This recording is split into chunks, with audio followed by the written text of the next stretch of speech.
राजेंद्र माथुर जयंती पर संगोष्ठी के आयोजन माखनलाल चतुर्वेदी राष्ट्रीय पत्रकारिता विश्वविद्यालय रीवा परिसर में दिखाई गए डॉक्यूमेंट्री विंध्य क्षेत्र की यह पहल बघेली न्यूज चैनल बमकर निस्तिवारी अपना पंचन का सभी जनन का प्रणाम करी थे और शुरुआत करी थी पूरी खबर के, जहां अपना पचक बताई महान पत्रकार और विचारक स्वर्गीय राजेंद्र माथुर के जयंती के अवसर पर माखनलाल चतुर्वेदी राष्ट्रीय पत्रकारिता एवं संचार विश्वविद्यालय रीवा परिसर में एक संगोष्ठी के आयोजन की गया। कार्यक्रम की अध्यक्षता परिषद निदेशक श्री सत्येंद्र डहेरिया जी के द्वारा की गया। निदेशक श्री डहेरिया के द्वारा अपने संबोधन में राजेंद्र माथुर जी के व्यक्तित्व एवं कृतित्व पर प्रकाश डालत की उनके पत्रकारिता दृष्टि लेखनी और प्रकाशित पुस्तकन की जानकारी दी गई। उनके द्वारा कहा गया कि श्री माथुर की लेखनी भारतीय पत्रकारिता में एक मील के पत्थर है। कार्यक्रम में विशेष रूप से एडजंट प्रोफेसर और उनके संरक्षण में कार्य करे वाले एडजंट प्रोफेसर विश्वविद्यालय के जयराम शुक्ल के द्वारा राजेंद्र माथुर जी के रीवा प्रवास के दौरान गोविंदगढ़ भ्रमण से जुड़े संस्मरण साझा किए गए। उनके द्वारा कहा गया श्री माथुर की लेखनी आज के पत्रकारन खातिर प्रेरणा के स्रोत है और पत्रकारिता के मूल्यन का समझे में सहायक है। यह अवसर पर स्वर्गीय राजेंद्र माथुर पर निर्मित एक विशेष डॉक्यूमेंट्री फिल्म के प्रदर्शन किया गया। कार्यक्रम में विश्वविद्यालय के डिप्टी रजिस्ट्रार विवेक शाह के विभिन्न विभागन के प्राध्यापक अधिकारी कर्मचारी साथ में छात्र और छात्रा उपस्थित रहे। रखब आपन अपने परिवार के बहुत ख्याल सुनी उद्बोधन धन्यवाद प्रणाम ने जो है वो भी पत्रकारिता में अपना स्थान बना रहे थे, है ना। तो राजेंद्र माथुर जी जो मूलतः हैं वो मध्य प्रदेश के पत्रकार रहे हैं और धार जिले के बदनावर तहसील में जो है राजेंद्र माथुर जी का जन्म हुआ और प्रारंभिक शिक्षा उन्होंने अपने धार जिले मंदसौर में उन्होंने अपनी प्रारंभिक शिक्षा की। उसके बाद उच्च शिक्षा के लिए वो इंदौर आए और इंदौर में उन्होंने अपना उच्च शिक्षा प्राप्त की और मूलतः उन्होंने अपना जो कैरियर की शुरुआत थी वो एक अध्यापक के रूप में किया। मूलतः वो अंग्रेजी के अध्यापक थे, लेकिन 1970 में जो है उन्होंने फिर अपने शिक्षकी दायित्व को छोड़कर पत्रकारिता की राह पकड़ी और 1970 से जो है उन्होंने अपना नई दुनिया से पत्रकारी कैरियर की शुरुआत की और 70 के बाद वो लगातार नई दुनिया को बुलंदियों पे लाया उन्होंने और हिंदी पत्रकारिता में एक अपना स्थान बनाया।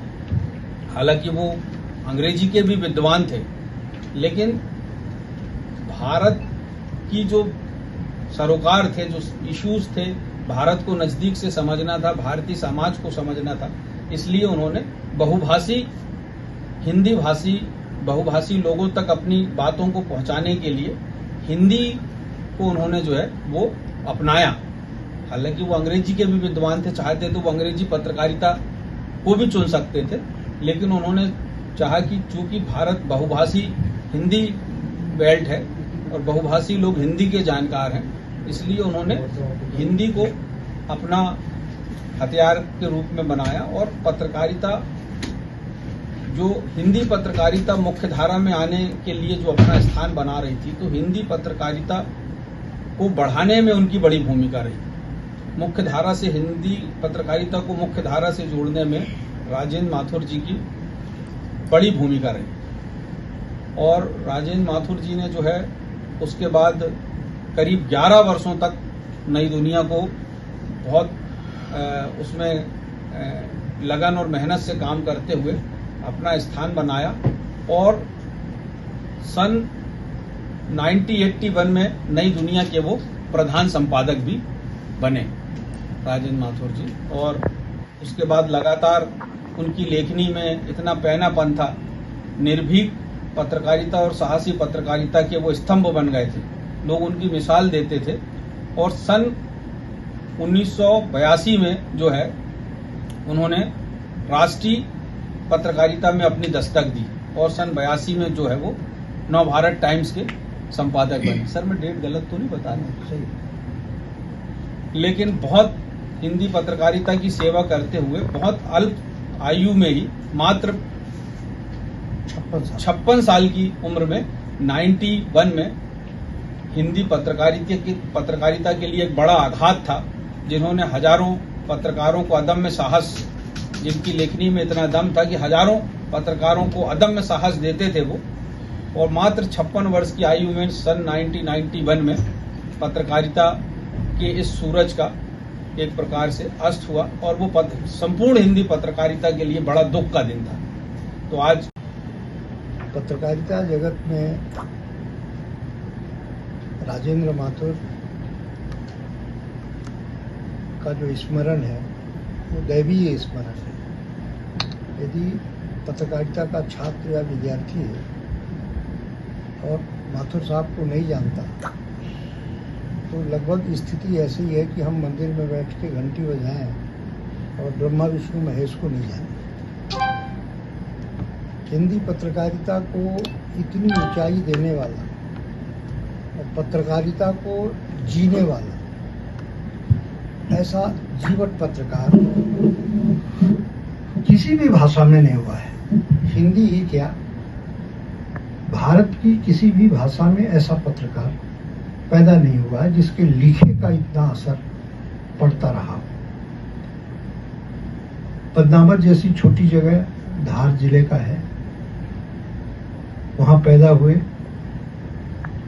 और इसके बाद अंग्रेजी का प्राध्यापक होने के बावजूद भी वो उन्होंने सुनिश्चित किया कि हमको हिंदी पत्रकारिता में आगे बढ़ना है।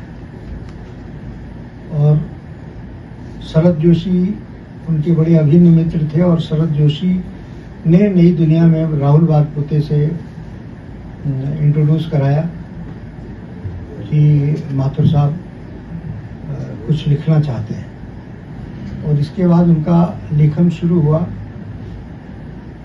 एक 25-26 वर्ष का स्कॉलर से जब पूछा गया कि आप क्या लिखोगे तो उन्होंने कहा कि मुझे विदेश नीति पर लिखना ज्यादा अच्छा लगता है।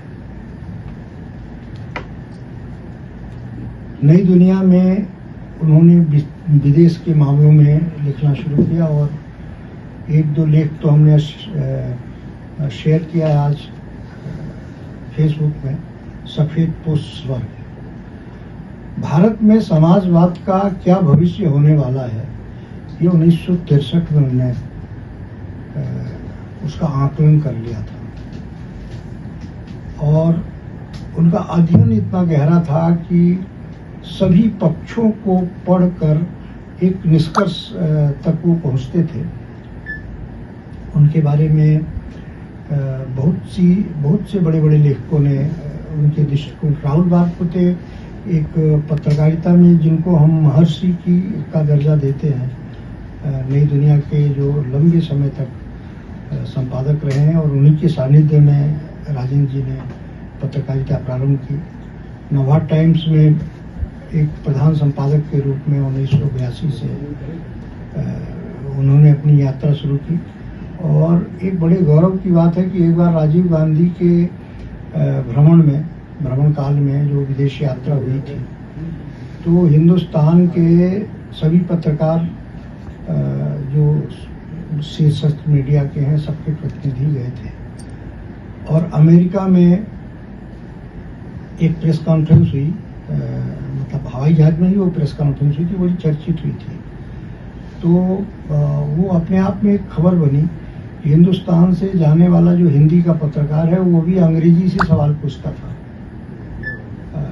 राजीव गांधी से, लेकिन राजेंद्र माथुर ने हिंदी से सवाल पूछा। एक अंग्रेजी का प्राध्यापक हिंदी की पत्रकारिता को So you just mentioned that you want to learn Python. So do not learn तो मेरा सौभाग्य था। Python in manual gain 20. इस तरीके की शख्सियत थी। और ये बड़ा हिस्टोरिक है कि 91 में वो रीवा में थे हमारे आमंत्रण में। इसी अगस्त के महीने में उनका जन्मदिन भी हम लोगों ने यही मनाया था। और यहाँ के जो पिकनिक स्पॉट है वहाँ पे हम लोग घूमने गए थे।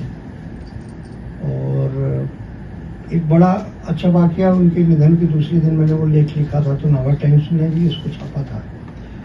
हम लोग गोविंदगढ़ गए थे। गोविंदगढ़ यहाँ के जो होंगे तो वो जानते होंगे, एक बहुत बड़ा तालाब है, वहाँ बीच में एक टापू है। तो वो टापू तक हम लोग नाव से जाते थे और फिर वहाँ पर बैठ के गपशप करते थे, खाना वाना खाते थे। तो जब नाव से चल रहे थे तो रास्ते में एक बात उठी कि यदि ये नाव डूब जाए तो टापू तक कौन पहुंच जा पाएगा। तो राजेंद्र माथुर साहब ने हाथ उठाया, सबसे पहले मैं पहुंच जाऊंगा।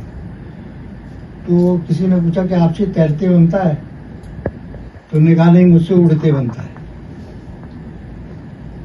और इसके बाद बाकी उड़ गए वो हमारे बीच से। तो इस तरीके की फिर मुझे सौभाग्य मिला जब राजेंद्र माथुर व्याख्यान माला होती है उनके जन्मदिन पर इंदौर में, तो लगातार मैं 3 साल वहाँ व्याख्यान देने भी गया।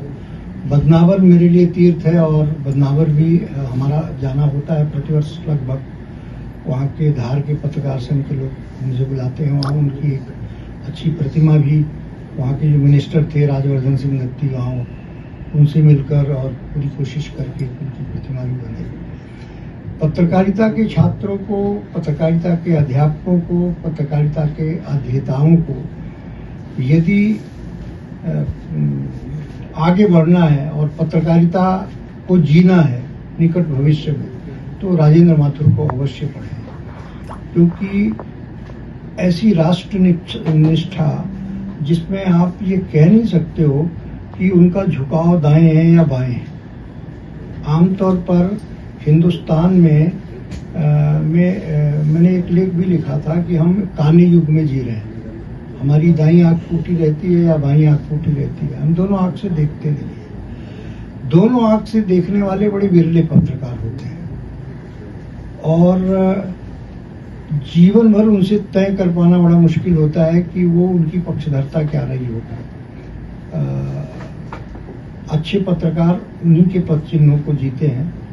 यद्यपि हमेशा वो इस बात के लिए लांछित होते हैं कि ये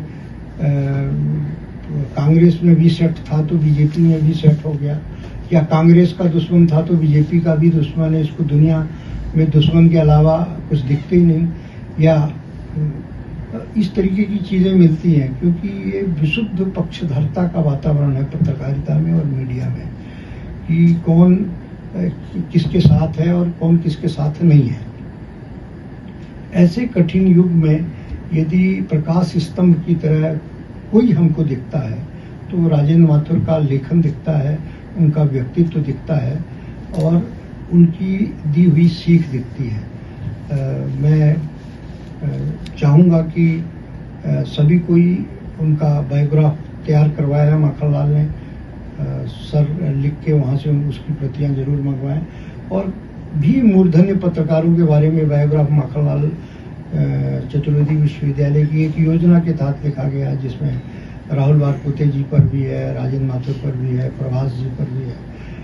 हमारे कुलगुरु साहब ने राहुल वारपुते पर बायोग्राफ लिखा है और राजेंद्र माथुर पर भी बहुत अच्छा बायोग्राफ लिखा है किसी ने। तो वो बायोग्राफी न सिर्फ विद्यार्थी पढ़ें, लेकिन हम सबको भी पढ़ना चाहिए, उससे काफ़ी प्रेरणा मिलेगी। ये एक फिल्म है, राजेश बादल जी उनके अत्यंत करीबी थे। का अपना संतान के सुख से वंचित है, अब बहने संपर्क करी विंध्य क्षेत्र के विख्यात पहिल टेस्ट ट्यूब बेबी सेंटर से। महिला से संबंधित कोनो गंभीर समस्या के खातिर संपर्क करी प्रतिदिन पुराना तीर्थ मेमोरियल अस्पताल कुटेही रीवा।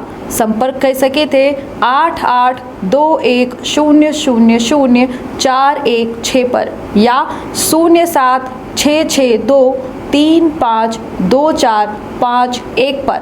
डॉक्टर बीना मिश्रा, स्त्री रोग एवं बांझपन विशेषज्ञ से प्रथम IVF क्लिनिक, IVF मौच तकनीकी, लेजर हैचिंग के उपयोग,